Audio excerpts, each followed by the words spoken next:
Hey, good evening, everybody. It's Steve with Real Progressives. Tonight we're crossing political boundaries. The reason? Because I think that Republicans love their children too. The political boundaries have created more of our problems than probably any other thing on the planet, next to obviously the misinformation and the gaslighting. But political boundaries set up brother against brother, mother against son, neighbor against neighbor. And people have gotten to the point where they don't even listen. They just automatically say the Republicans, the Democrats, the Greens. And they don't actually talk to each other, not even a little bit. And so for those of you who are saying hello, let me say one collective hello all, okay? But what I'm finding, and I think it's an important thing for us all to understand, people are people. People are people. And so when you start talking to individuals and you listen to where they're coming from, for those of you all who can't raise your hand for this exercise, raise your hand if you've ever been in sales before. You know, if you've ever had to actually go out on a sit, you've ever had to prepare a presentation for someone that you maybe didn't even like. Maybe you freaking hated these people, right? And you go out there and you go to this opportunity where you're going to sell them some really big widget. And you listen to them, right? You sit down with them. You say, tell me about your business. Tell me about your pain points. What is it that really is bothering you, sir? And once you whittle past the nonsense, and you get down to the root of it, you can go back home to your shop, to your boardroom, or to wherever it is you work from, and you can sit down with your team, and you can devise a solution to the problems that they gave you. It should be no different in talking to Republicans. It should be no different in talking to LO libertarians, or even Democrats for that matter, okay? Once you get past the initial bullshit objections, right? The object is to ABC always be closing, okay? I mean, I want to use the Alec Baldwin, Glengarry, Glenn Ross pep talk, you know? Put that coffee down. Coffee's for closers. You know what I'm saying? And as you sit down and you talk with various people, and you know you got a tough sell, right?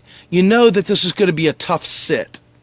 You know that the people that you're dealing with have been conditioned to tune you out, to tune out anything that sniffs or smells like a liberal, to tune out anything that sniffs or smells like communism or socialism or whatever, right? And so you know these things are there. You know that they are there. So you've got to get down to where they are. And you got to ask them when the last time they went to the dentist was. And you ask them, how are their kids doing? What's going on with their kids in schools? You know what I'm saying? You ask them, you know, what's going on with your paycheck? You know, what's going on with your life? And if you can break that down, rather than saying, I'm a Democrat and all Republicans are stupid, or you can go out there and you can say, I'm a Republican and all LOL, blah, blah, blah, libtard, this and blah, blah, that, right? I mean, I don't know what good comes out of that. Maybe you feel good at the end of it. Maybe it's fun. I don't know. Maybe you get a freaking Cracker Jack toy at the bottom of it. I don't know what it is. But I can tell you this. Once you break through that crusty outer shell and you get right to the center of the Tootsie Pop, okay? You start getting down to brass tacks and you start figuring out the pain points and you modify your message to attack them where they are at their pain point. You don't go in there using coded language. You don't go in there berating them with stupid stuff that is really cool in liberal circles or progressive circles. You go in there talking their language. You rephrase things in a way that they understand. You talk to them about things that matter to them. And then, if you're good at your craft and you've been working hard to learn, you loop back in with some dazzling moments of brilliance where you bring in the really heavy, heartfelt stuff, right? Now, let me tell you, I have a little bit better than average shot at reaching a Republican, being that I once was one myself. For a long time, as a matter of fact. So I speak fluent jihadi, fluent conservative, fluent religious conservative. I speak fluent just cloth coat Republican. And I speak fluent personal responsibility. So I understand their pain points. Now, if you take a step back, and you think about what it is that these people are really up against, it's not just Fox News and the propaganda they hear, right? I mean, they're facing the same stuff most progressives are facing. They despise the Democratic Party for being liars. They just hate the Democratic Party for claiming one thing but doing another. And so they figure, if I'm going to hell in a bucket, I may as well at least enjoy the ride. And they go ahead and they get their friggin', coal rolling trucks, the Prius dusters, and they do all the other things. Folks, Republicans are decidedly pro-USA. They love USA. They love the red, white, and blue. They love the pageantry. They love the friggin' rah. They love all of that. And I can tell you something. There was a time where we all weren't quite sure that we didn't like this nationalistic, jingoistic, frigging warmongering nation that we're in, because we weren't not aware fully of all the corruption and all the evil that our government was going through. Many people, especially the last generation, the boomers and stuff, many of them, even though they saw Vietnam, they got snowed away and they lost themselves and they forgot what it was like. And so you've got a situation where people know what they know and they don't want to budge from it. So you've got to crack that seal, because this is important stuff. There is no way that you're going to get a new deal through unless you tap into the folks that remember John F. Kennedy, unless you tap into the folks that remember Lyndon Johnson, unless you tap into the folks that go back to Ike. Okay?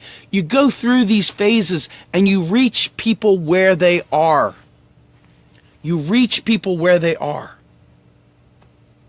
And this is something that has been mightily disturbing to me in this movement, because everybody is too woke to actually work with people. They're too woke to be able to talk to people where they're at. They just want to bring the blunt force trauma of truth, and they don't want to be strategic in how they interact with these people.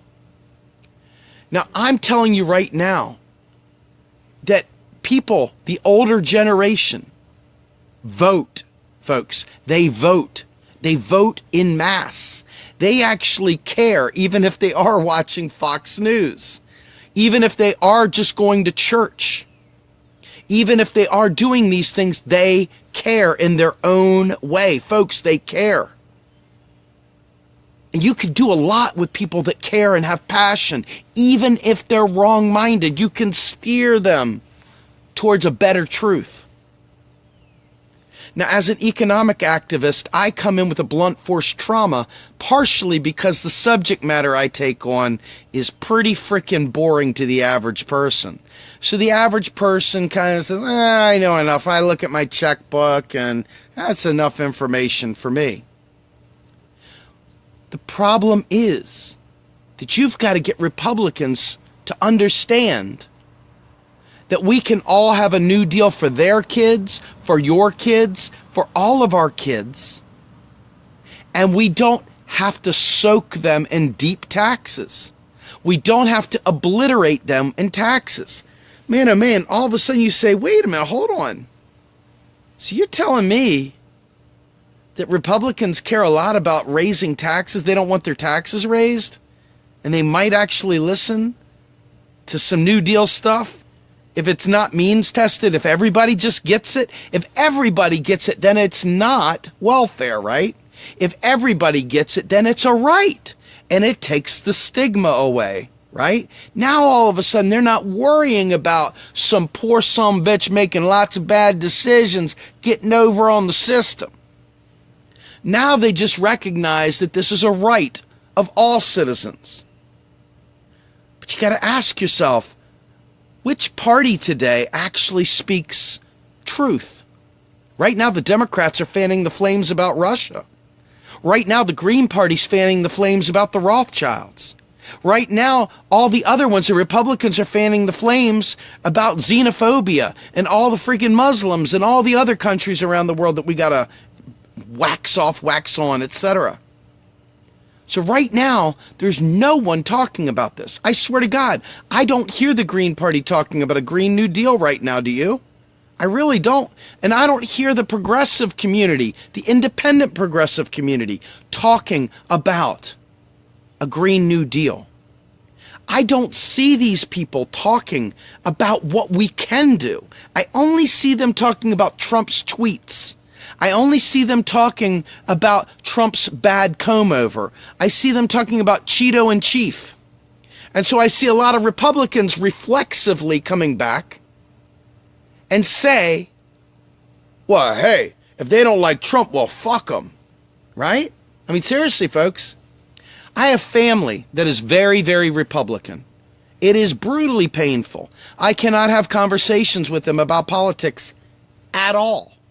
Like, at all. I mean, it's so bad that my family won't even follow me on Instagram, because to see me on Instagram is to see the invitations, the promos that I do for the interviews that I do, which means they get to see all these progressive, liberal, socialists, etc., and they can't handle it. And the worst part is, and this may be the most painful part of it, they don't realize that I'm not a Democrat. They just lump me in with the Democrats, and they don't realize I hate them every much as they do. They don't get it. Because the pitched battle of right versus left, of Democrat versus Republican, is so strong. It's like Cowboys versus the Redskins. You know what I'm saying? I mean, we're talking about an ingrained hatred that the radio shows play on, that the TV shows play on, that the news media plays on. There's so much ingrained hate. And even to this day, we have worthless people come to our page and say that we're responsible for Trump. I'm like, how the fuck is that possible? I voted for Jill Stein. I didn't vote for Trump. Some of that kludgy logic you guys have. So here's the thing. Rather than getting into what team you're on, rather than focusing even at a political level, why not sit there and talk to them about, you know what? It would sure be nice, man, if I could take my kids to the doctor and not worry about the damn copays. That damn ACA was a pain in the ass, wasn't it? We need to find a way for the government to fix this thing, man. We need to fix this thing. And all of a sudden, they're listening to you. They're listening to you because they don't like the ACA either. They hate Obama, don't they? And you just sit there and you tell them flat out. You don't have to do it all in one big bang. You don't have to tell them your life story in one moment. Leave a little breadcrumb trail for the next conversation. And stay logical. Stay calm. Stay in your own head. Stay where you're supposed to be, in your lane. And don't get over there swerving around into trouble. And you know what I'm talking about. There's no need to get into that weird stuff. You know, I think the real deal for us as progressives is that we aren't Democrats and we aren't Republicans. We're a whole mixture of truth in between and everywhere else. We're able to see truth because we have no home team. We don't have to cheer for this guy or that guy. We can just be truthful. That's what I love about being progressive. That's what I love about being progressive. I don't have to defend anybody. I don't have to carry Nancy Pelosi's water in my back pocket. I don't have to carry Chuck Schumer in my bucket. I don't even have to carry Bernie Sanders in my bucket if he's wrong. If he's wrong, I can say, that was a dumbass thing to say, Bernie. And if Jill says something stupid, I am free to say, what in the sandhill is she talking about? I don't have to carry the water for these folks. I can love them. I can like them. But I don't have to carry their water for them. I can just be truthful. And when the Republican has a point, you give them the hand, you tip your hat, and you give it to them. You don't sit there and nickel and dime over every detail when they don't get it. They're nowhere near. They're in a totally different country code. You got to bring them onto the reservation by truth. Okay? And when you stay in this world and you stay in this truth zone, you don't have to worry about what you said because you're living truthfully. So you don't have to worry about the lies you may have told. You don't have to build lies on top of lies to cover up lies to make up for lies. You can just stay in the straight and narrow of truth. And truth is this. The United States is a currency issuer, folks. We don't need your taxes to get single payer. The government's lying to us. They've been lying to us, Mr. Republican. We know they've been lying to us. Yeah, they've been lying to us. Goddamn government lying to us again. We got to make them take care of us, goddammit. Oh, all of a sudden now it's a little bit of that anti thing that they love and they like and they get.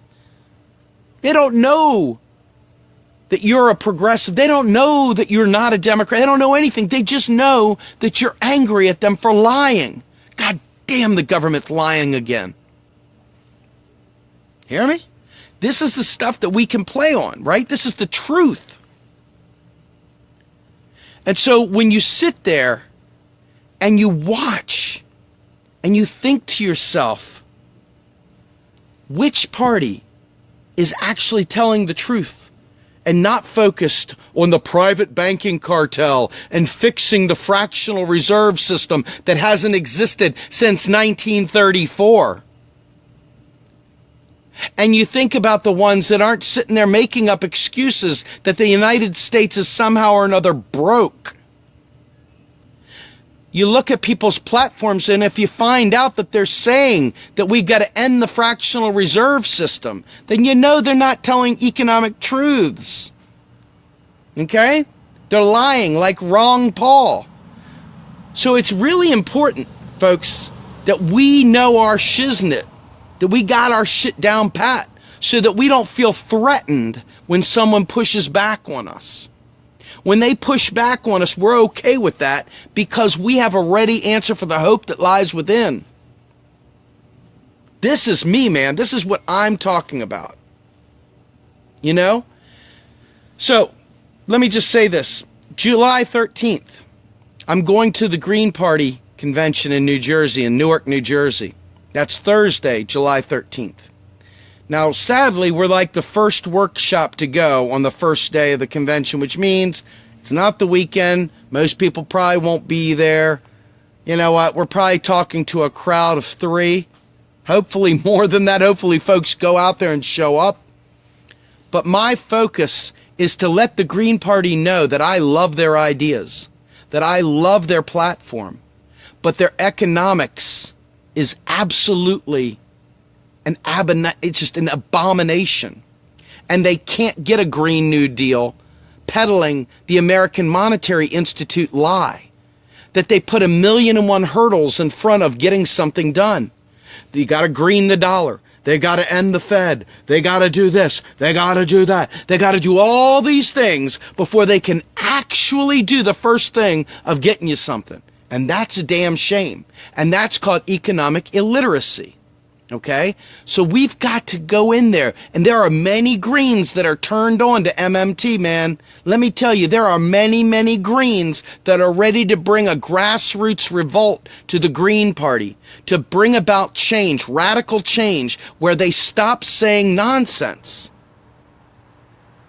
And so it's very, very important It's very, very important that we focus on the things that we can really, really prove, that we can lay out the coursework to get to the other side, to find out the pain point, to explain the pain point, to provide a ready solution to the pain point, and see if we can find a way to get there together. And this goes for Democrats even, folks.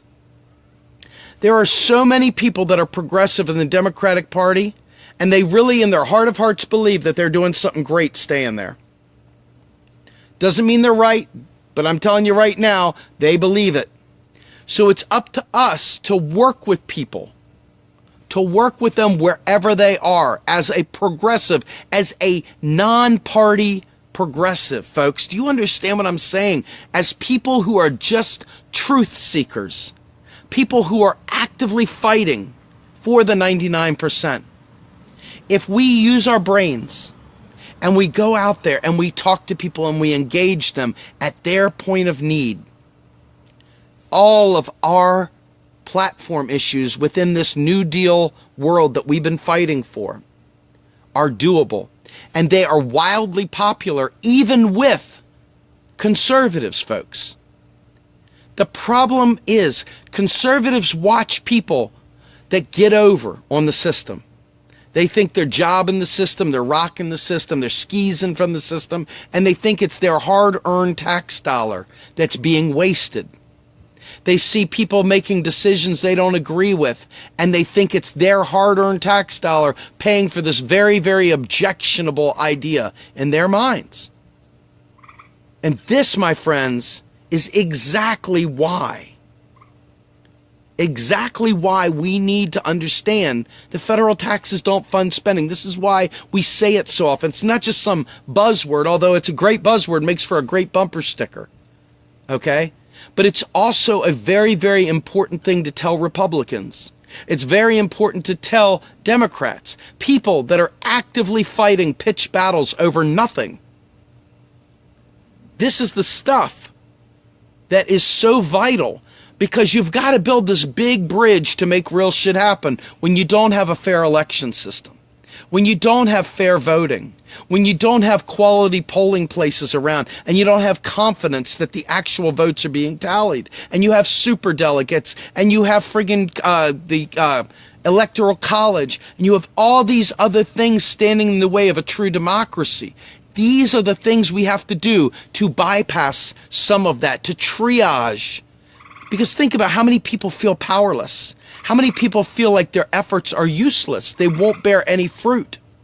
How many people say, well, you know, I just don't see this working out, man. How are you going to get any of this stuff done? We don't have fair elections. Well, you do it by creating massive amounts of pressure through cross-party collaboration, by explaining to people where they're at, how this benefits them. Do you understand that when you tell people, I can give you single-payer health care where you won't have to worry about payments on things, and we can force this as opposed to just letting people shove bills through based on bad economics? We got to remember where the pain points are, folks. Folks, so many conservatives love to go hunting. You may not like that, but they love going into the woods. They love being in nature, just like many progressives do.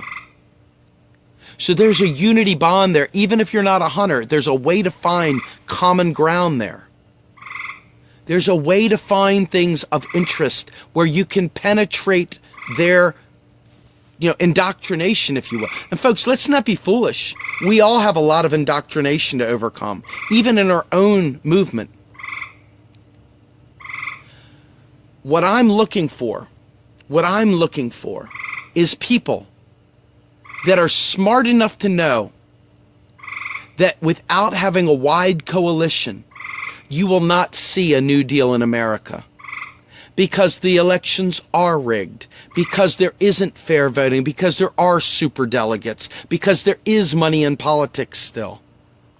It requires a massive push, a massive concentration of people pressing on the halls of power And that requires a tripartisan, quad-partisan effort.